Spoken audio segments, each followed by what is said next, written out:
right, guys, so this form of punctuation that we're going to talk about today, well, several different forms: dashes, hyphens, and ellipses. Okay, so you have dashes, hyphens, and ellipses, dot, dot, dot. Also, those text bubbles that always look like someone's going to message you back, and it sometimes takes forever. Specifically, we were talking about IXLs JJ1 through 3. So if you're struggling with those IXLs, this is the video that you want. Dashes. Don't get overwhelmed with the amount of text on this screen. A dash often represents a pause in a sentence, so think about it as a strong form of punctuation. It's almost like a comma, but it's a little bit more dramatic, okay? It can show a clear break or set off extra content from the rest of the sentence, such as an aside, an explanation, or additional details. So if you don't know what an aside is, I want you to think about Deadpool, okay? And if you don't know Deadpool, then you can think of like Romeo and Juliet or any kind of Shakespeare play. But that's when your character turns and talks specifically to the audience. They are making eye contact with the audience and they're kind of pulling them into the story a little bit. So dashes are really, really great for use in asides. So right here, this dash shows a clear break, and you can see this dash right here between starvation and all, and you can hear the break as I read it. According to legend, King Midas ultimately died of starvation, all because of his wish that everything he touched should turn to gold. So it's a little bit more dramatic than a comma, okay? This dash right here shows an aside from the rest of the sentence. Okay, there's actually two dashes, one on this side of surprise and one on this side of the other surprise. Warren strives to control every aspect of his life, but life, surprise, surprise, doesn't always accommodate his wishes. So you can kind of see how by adding a dash before and after those lines, you're kind of like talking and leaning into your audience like we're on the same page, but obviously Warren isn't. Okay.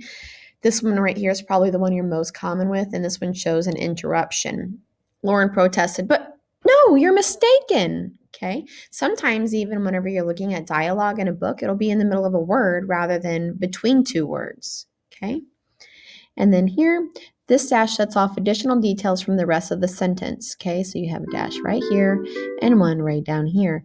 Certain quirks, repeatedly washing one's hands, checking that doors are locked, or counting things, may actually be symptoms of obsessive compulsive disorder. So don't get confused by this one right here. This is actually a hyphen because this is a hyphenated adjective. We're looking at these two dashes right here that separate these lines from the rest of the sentence.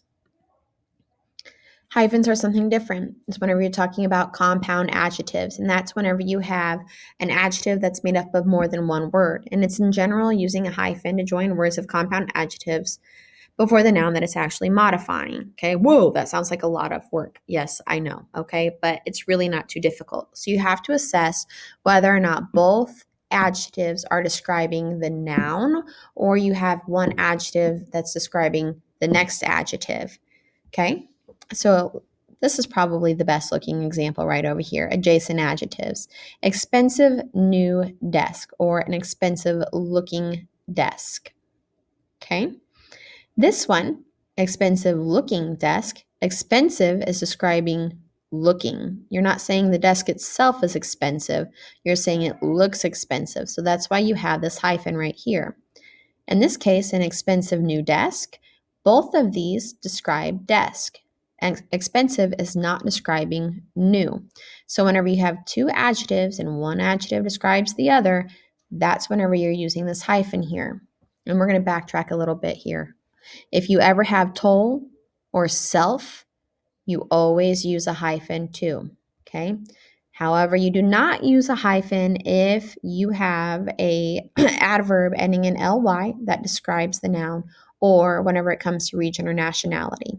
Okay, those are never hyphenated. All right, guys. If you need anything, email me.